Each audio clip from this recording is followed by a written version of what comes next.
Em 1945, a situação na Palestina mudou drasticamente. Antes da guerra, a base moral dos argumentos judaicos foi fortemente questionada.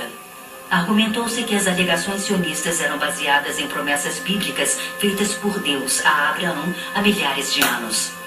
Para uma mente moderna racional, isto era apenas uma mitologia sem razão para forasteiros tomarem o país de alguém. Em 1945, a realidade do Holocausto, dos milhões de mortos, mudaram a opinião mundial em favor dos sionistas. Parecia uma crueldade negar alguma coisa às vítimas dos campos de concentração. Os judeus que escaparam do Holocausto chegaram à Palestina endurecidos e determinados. Alguns seriam futuros líderes de Israel.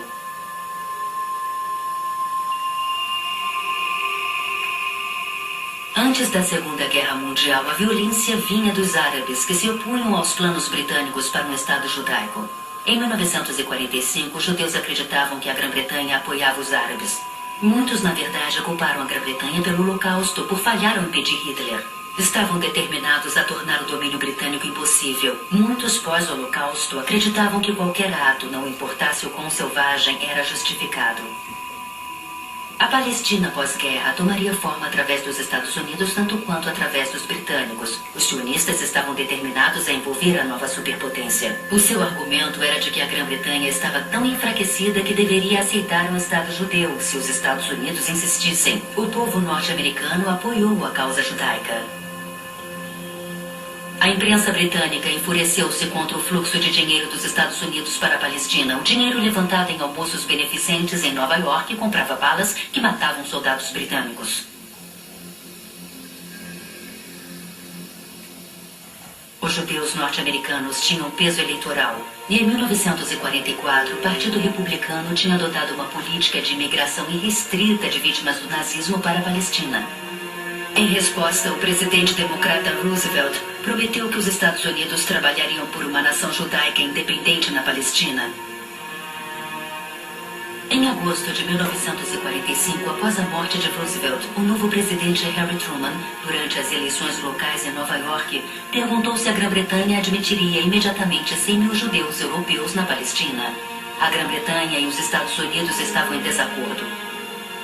O povo britânico tinha feito sacrifícios enormes para derrotar o nazismo e não conseguia entender a vontade dos terroristas judeus de matar os rapazes britânicos. Os teimosos líderes britânicos recusaram-se a se intimidar e continuaram a ver a amizade árabe como crítica. As três principais facções sionistas estavam agora engajadas na luta. Para a defesa militar oficial, o Haganah tinha se unido ao extremista Irgun, liderado em 1945 pelo refugiado do Holocausto e futuro primeiro-ministro de Israel, Menachem Begin, e ao Stern, que levou o nome de seu fundador, Abraham Stern, uma pequena facção fanática que tinha saído do Irgun em 1939. A maioria dos judeus achava Stern extremo.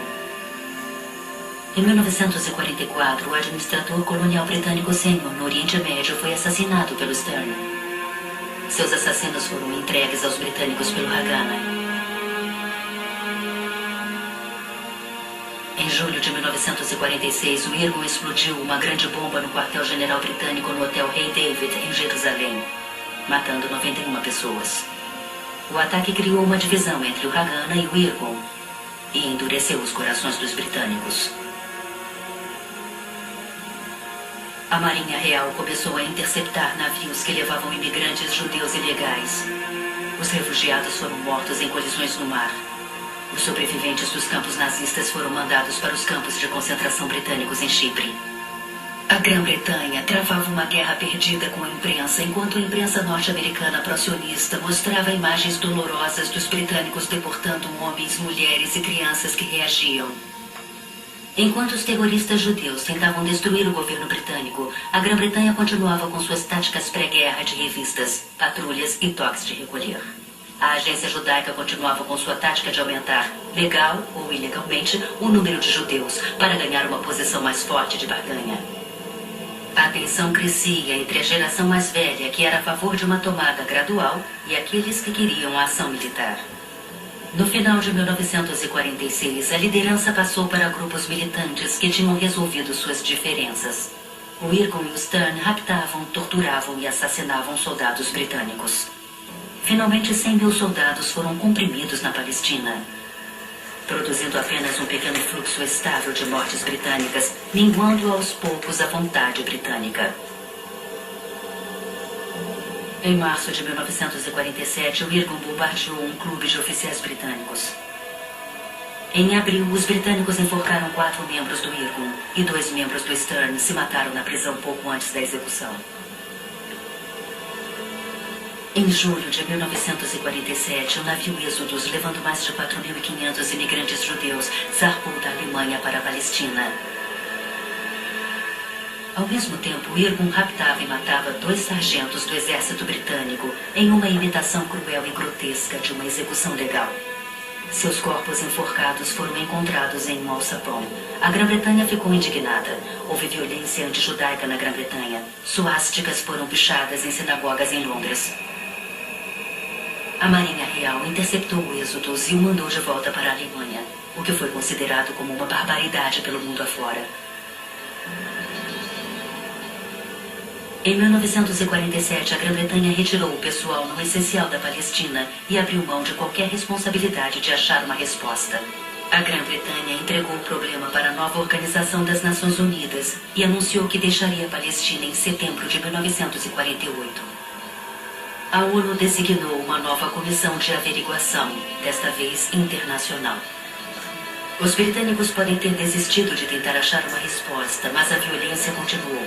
Em setembro veio a notícia chocante de que a polícia francesa evitara um plano da Stern para bombardear Londres pelo ar.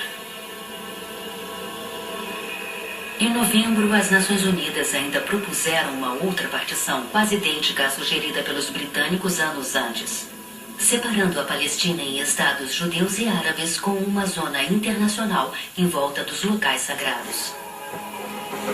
Em 1947, as Nações Unidas eram uma organização de nações brancas e europeias principalmente.